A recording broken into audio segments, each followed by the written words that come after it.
বিধবা বিবাহ প্রচলিত হওয়া উচিত কিনা? ঈশ্বরচন্দ্র বিদ্যাসাগর প্রণীত। পরবর্তী অংশ। অতঃপর এই অনুসন্ধান করা আবশ্যক, বিধবাদিগের পক্ষে পরাশর সংহিতাতে কিরূপ ধর্ম নিরূপিত হইয়াছে। উক্ত গ্রন্থের ৪র্থ অধ্যায়ে লিখিত আছে, নষ্টে মৃতে প্রব্রজিতে ক্লীবে চ পাততে পাতৌ পঞ্চস্বাপৎসু নারীণং পতিরন্ন বিধীয়তে। মৃতে ভর্তরি যা নারী ব্রহ্মচর্যে ব্যবস্থিতা, সা মৃতা লভতে স্বর্গং যথাতে ব্রহ্মচারিণ। তিস্রাকট্টহর্ধকোটি চ জানি লোমানি মানবে, তাবৎ কালং বসেত স্বর্গং ভর্তারং জানু গচ্ছতি। স্বামী অনুদ্দেশ হইলে, মরিলে, ক্লীব স্থির হইলে, সংসার ধর্ম পরিত্যাগ করিলে অথবা পতিত হইলে স্ত্রীদিগের পুনর্বার বিবাহ করা শাস্ত্রবিহিত। যে নারী স্বামীর মৃত্যু হইলে ব্রহ্মচর্য অবলম্বন করিয়া থাকে, সে দেহান্তে ব্রহ্মচারীদিগের ন্যায় স্বর্গলাভ করে। মনুষ্য শরীরে যে সার্ধ ত্রিকোটি লোম আছে, যে নারী স্বামীর সহগমন করে তৎসমকাল স্বর্গে বাস করে। পরাশর কলিযুগের বিধবাদিগের পক্ষে ৩ বিধি দিয়াছেন: বিবাহ, ব্রহ্মচর্য, সহগমন। তন্মধ্যে রাজকীয় আদেশক্রমে সহগমনের প্রথা রহিত হইয়া গিয়াছে।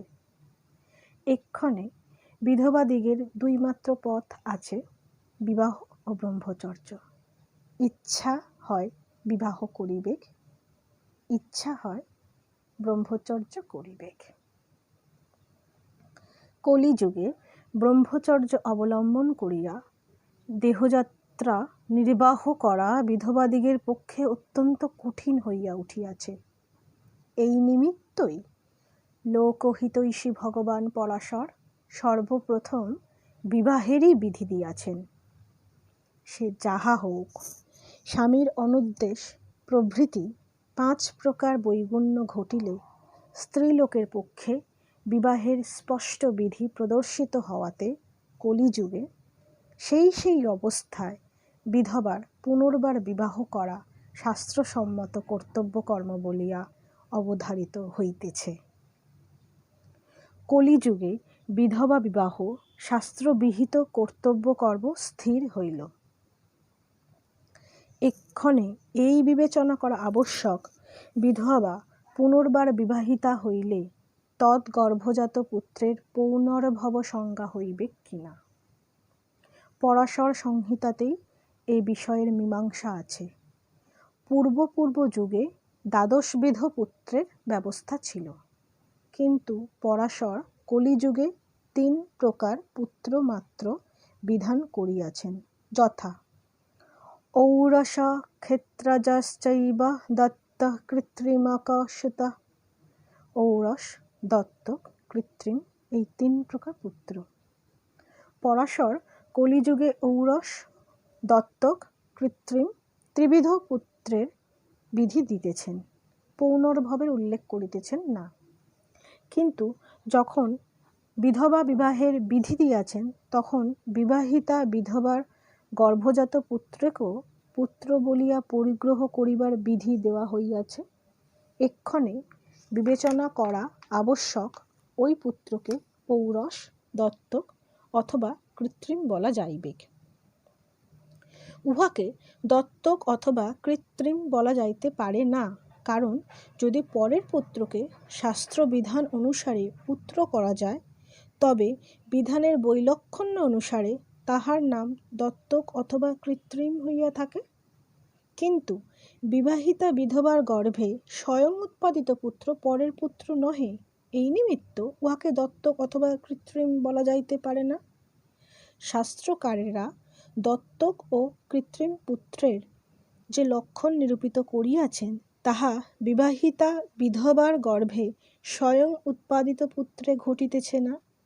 কিন্তু ঔরস পুত্রের যে লক্ষণ নির্দিষ্ট করিয়াছেন, তাহা তাহা সম্পূর্ণরূপে ঘটিতেছে, যথা মাতা পিতা বা দদ্দাতং যমদ্ভি পুত্রমাপদি সদৃশং প্রীতি সংযুক্তং স্বজ্ঞেয় দত্রিম সুতা। মাতা অথবা পিতা প্রীত মনে শাস্ত্রের বিধান অনুসারে স্বজাতীয় পুত্রহীন ব্যক্তিকে যে পুত্র দান করেন সেই পুত্র গ্রহীতার দত্তক পুত্র। সদৃশন্তু প্রকুর্যাদং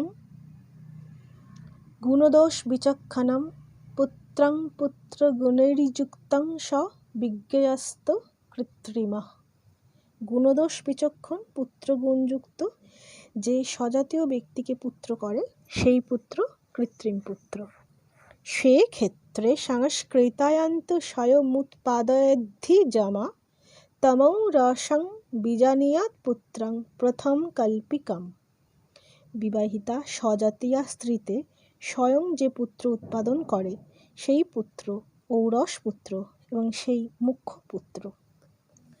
বিবাহিতা স্বজাতীয়া স্ত্রীর গর্ভে স্বয়ং উৎপাদিত পুত্র ঔরস পুত্র। এই লক্ষণ বিবাহিতা স্বজাতীয়া বিধবার গর্ভে স্বয়ং উৎপাদিত পুত্রে সম্পূর্ণ ঘটিতেছে।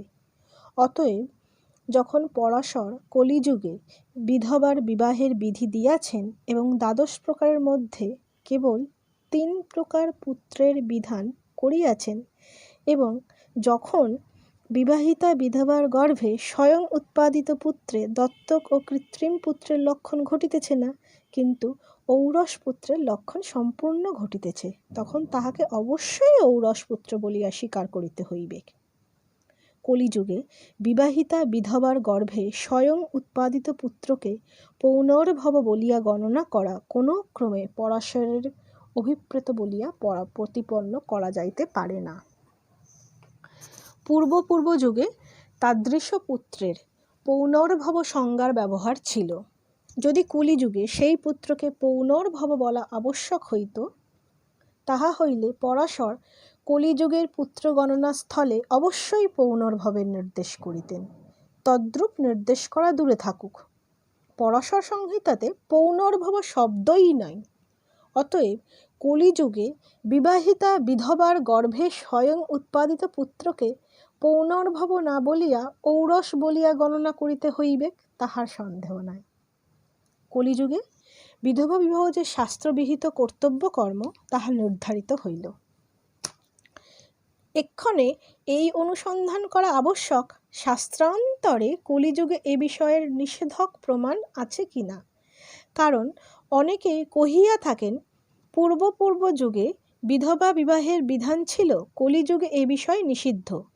কিন্তু যখন পরাশর সংহিতাতে কেবল কলিযুগের ধর্ম নিরূপিত হইয়াছে এবং সেই ধর্মের মধ্যে বিধবা বিবাহের স্পষ্ট বিধি দৃষ্ট হইতেছে, তখন কলিযুগে বিধবা বিবাহ নিষিদ্ধ কর্ম একথা কোনো ক্রমে গ্রাহ্য হইতে পারে না। কলিযুগে বিধবা বিবাহের নিষেধবাদীরা কোন শাস্ত্র অবলম্বন করিয়া এরূপ কহিয়া থাকেন তাহা তাঁহারাই জানেন। স্মার্ত ভট্টাচার্য রঘুনন্দন উদ্বাহ তত্ত্বে বৃহন্নারদীয় ও আদিত্য পুরাণের যে বচন উদ্ধৃত করিয়াছেন, কেহ কেহ উহাকেই কলিযুগে বিধবা বিবাহের নিষেধক বলিয়া প্রতিপন্ন করিবার চেষ্টা পান। অতএব এ স্থলে ওই সকল বচন উদ্ধৃত করিয়া উহাদের অর্থ ও তাৎপর্য প্রদর্শিত হইতেছে। বৃহন্নারদীয় সমুদ্র যাত্রা শিকার কমণ্ডলু বিধরণম দ্বিজনাম সবর্ণাসু কন্যা সুপজমস্তথা দেবরেণ সুতৎপত্তির্ম মধুপর্কে পশরবধ মাংসাদনং তথা শ্রাদ্ধে বানপ্রস্থাশ্রমস্তথা দত্তায়াশ্চৈব কন্যায়াঃ পুনর্দানং পরস্য চ দীর্ঘকালং ব্রহ্মচর্যং নরমেধস্য মেধকৌ মহাপ্রস্থান গমনং গোমেধঞ্চ তথা মখম ইমান ধর্মান কলিযুগে বর্জানাহুর মনীষিণ।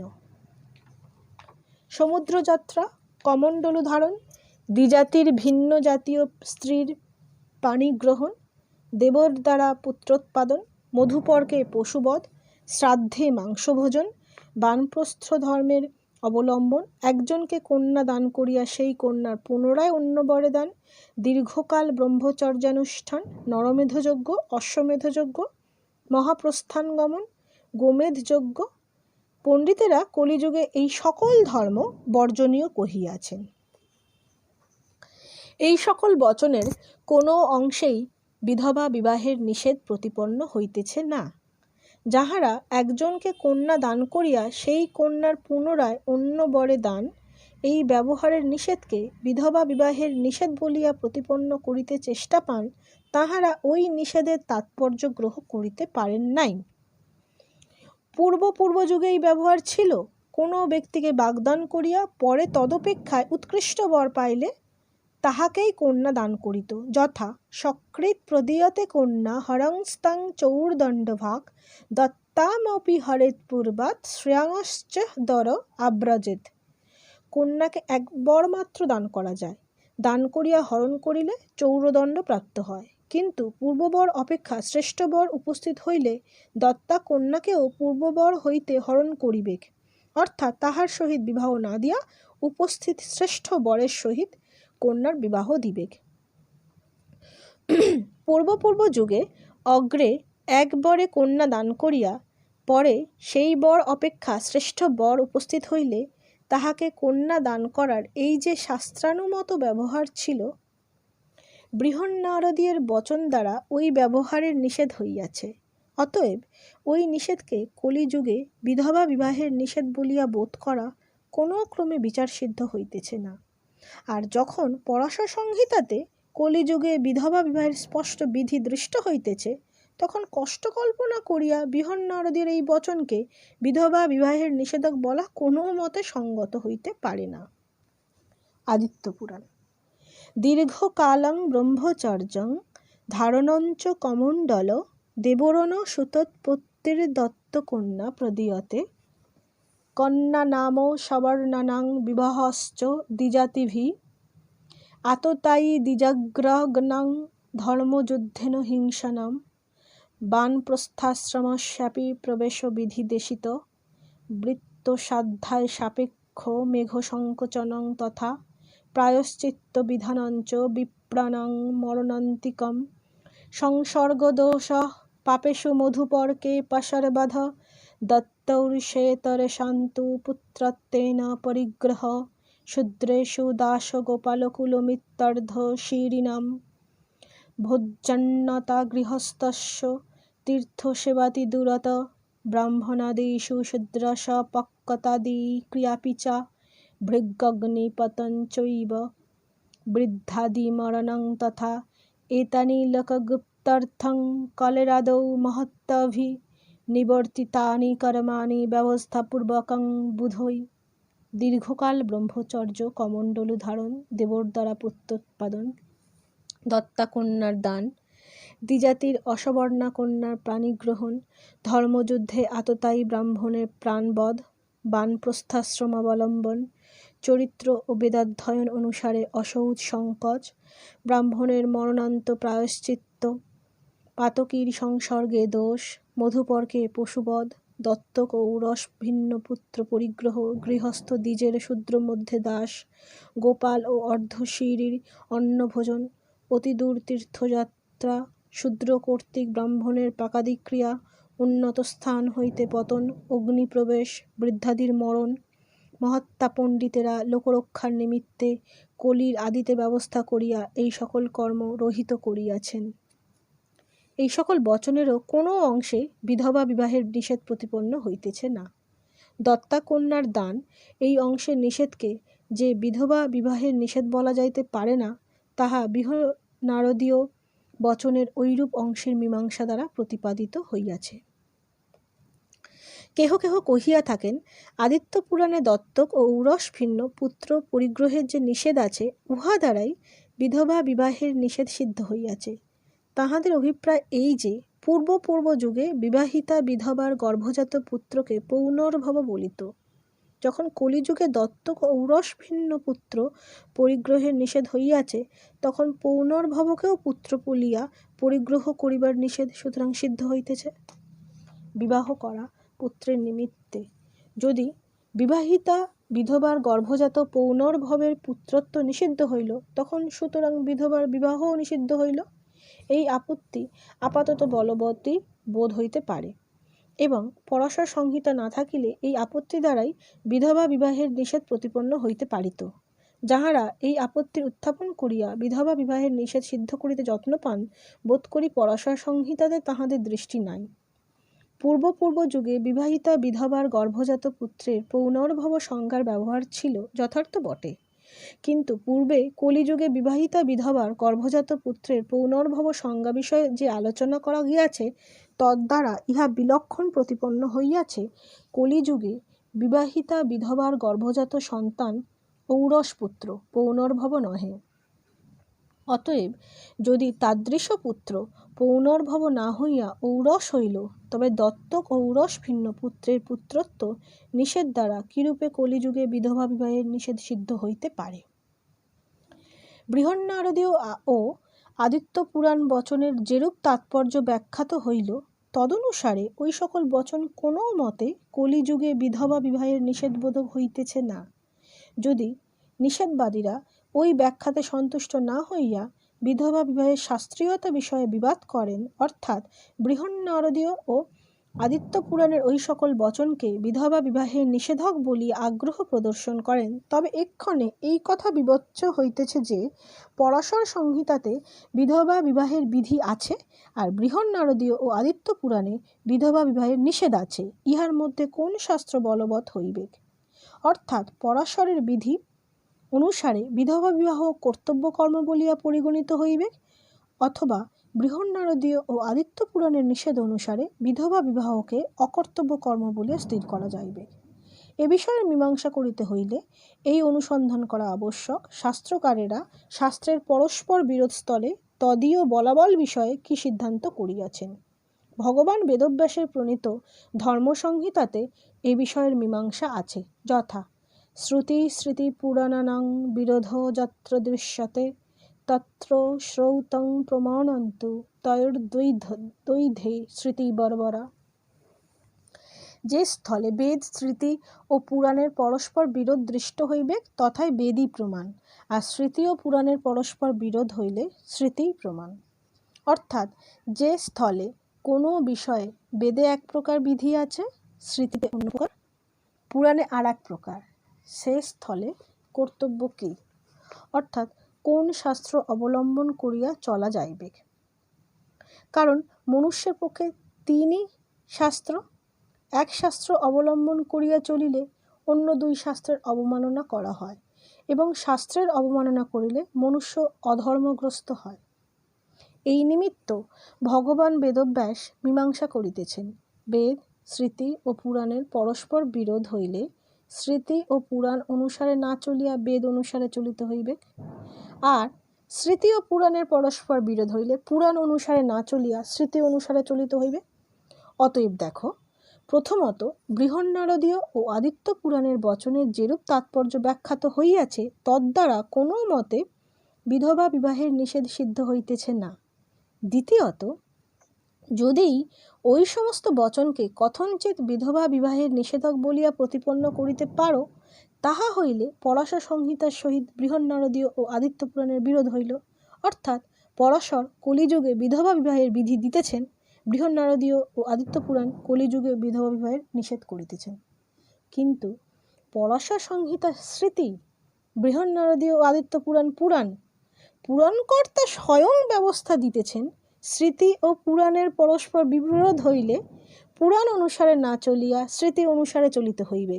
সুতরাং বৃহন্নারদীয় ও আদিত্য পুরাণে যদি বিধবা বিবাহের নিষেধ সিদ্ধ হয়, তথাপি তদনুসারে না চলিয়া পরাশর সংহিতাতে বিধবা বিবাহের যে বিধি আছে তদনুসারে চলাই কর্তব্য স্থির হইতেছে। অতএব কলিযুগে বিধবা বিবাহ যে শাস্ত্রবিহিত কর্তব্য কর্ম, তাহা নির্বিবাদে সিদ্ধ হইল। এক্ষণে এই এক আপত্তি উত্থাপিত হইতে পারে, কলিযুগে বিধবা বিবাহ শাস্ত্র অনুসারে কর্তব্য কর্ম হইলেও শিষ্টাচার বিরুদ্ধ বলিয়া অবলম্বন করা যাইতে পারে না। এই আপত্তির নিরাকরণ করিতে হইলে ইহারই অনুসন্ধান করিতে হইবে শিষ্টাচার কেমন স্থলে প্রমাণ বলিয়া অবলম্বিত হওয়া উচিত? ভগবান বশিষ্ঠ স্বীয় সংহিতাতে এ বিষয়ের মীমাংসা করিয়াছেন। যথা লোকে প্রেত্য বা বিহিত ধর্ম তদ্লাভে শিষ্টাচার প্রমাণম। কি লৌকিক কি পারলৌকিক উভয় বিষয়েই শাস্ত্রবিহিত ধর্ম অবলম্বনীয়। শাস্ত্রের বিধান না পাইলে শিষ্টাচার প্রমাণ, অর্থাৎ শাস্ত্রে যে ধর্মের বিধান আছে মনুষ্যকে তাহা অবলম্বন করিয়াই চলিতে হইবে। আর সে স্থলে শাস্ত্রে বিধি অথবা নিষেধ নাই, অথচ শিষ্ট পরম্পরায় কোনো কর্মের অনুষ্ঠান চলিয়া আসিতেছে, তাদৃশ স্থলেই শিষ্টাচারকে প্রমাণরূপে অবলম্বন করিয়া সেই কর্মের অনুষ্ঠানকে শাস্ত্রবিহিত কর্মের অনুষ্ঠান তুল্য জ্ঞান করিতে হইবে। অতএব যখন পরাশর সংহিতাতে কলিযুগে বিধবা বিবাহের স্পষ্ট বিধি দৃষ্ট হইতেছে, তখন শিষ্টাচার বিরুদ্ধ বলিয়া বিধবা বিবাহকে অকর্তব্য কর্ম বলা কোনো ক্রমে শাস্ত্রসম্মত অথবা বিচার সিদ্ধ হইতেছে না। বশিষ্ঠ শাস্ত্রে বিধির অসদ্ভাব হলেই সেই স্থলে শিষ্টাচারকে প্রমাণ বলিয়া অবলম্বন করার ব্যবস্থা দিয়াছেন। অতএব কলিযুগে বিধবা বিবাহ শাস্ত্রসম্মত কর্তব্য কর্ম, এ বিষয়ে আর কোনো সংশয় অথবা আপত্তি হইতে পারে না। দুর্ভাগ্যক্রমে বাল্যকালে যাহারা বিধবা হইয়া থাকে, তাহারা যাবজ্জীবন যে অসহ্য যন্ত্রণা ভোগ করে, তাহা যাহাদের ভগিনী, কন্যা, পুত্রবধূ প্রভৃতি অল্প বয়সে বিধবা হইয়াছেন, তাহারা বিলক্ষণ অনুভব করিতেছেন। কত শত শত বিধবারা ব্রহ্মচর্য নির্বাহে অসমর্থ হইয়া ব্যভিচার দোষে দূষিত ও ভ্রূণ হত্যা পাপে লিপ্ত হইতেছে এবং পতিকুল, পিতৃকুল ও মাতৃকুল কলঙ্কিত করিতেছে। বিধবা বিবাহের প্রথা প্রচলিত হইলে অসহ্য বৈধব্য যন্ত্রণার নিবারণ, ব্যভিচার দোষের ও ভ্রূণ হত্যা পাপের পরিহার ও 3 কুলের কলঙ্ক বিমোচন হইতে পারে। যাবৎ এই শুভকরী প্রথা প্রচলিত না হইতেছে, তাবৎ ব্যভিচার দোষের ও ভ্রূণ হত্যা পাপের স্রোত, কলঙ্কের প্রবাহ ও বৈধব্য যন্ত্রণার অনল উত্তরোত্তর প্রবল হইতেই থাকিবে। পরিশেষে সর্বসাধারণের নিকট বিনয় বাক্যে আমার প্রার্থনা এই, আপনারা এই সমস্ত অনুধাবন করিয়া এবং বিধবা বিবাহের শাস্ত্রীয়তা বিষয়ে যাহা প্রদর্শিত হইল, তাহার আদ্যোপান্ত বিশিষ্টরূপ আলোচনা করিয়া দেখুন, বিধবা বিবাহ প্রচলিত হওয়া উচিত কিনা। শ্রী ঈশ্বরচন্দ্র শর্মা, কলিকাতা সংস্কৃত বিদ্যালয়, 16 মাঘ, সংবৎ 1911।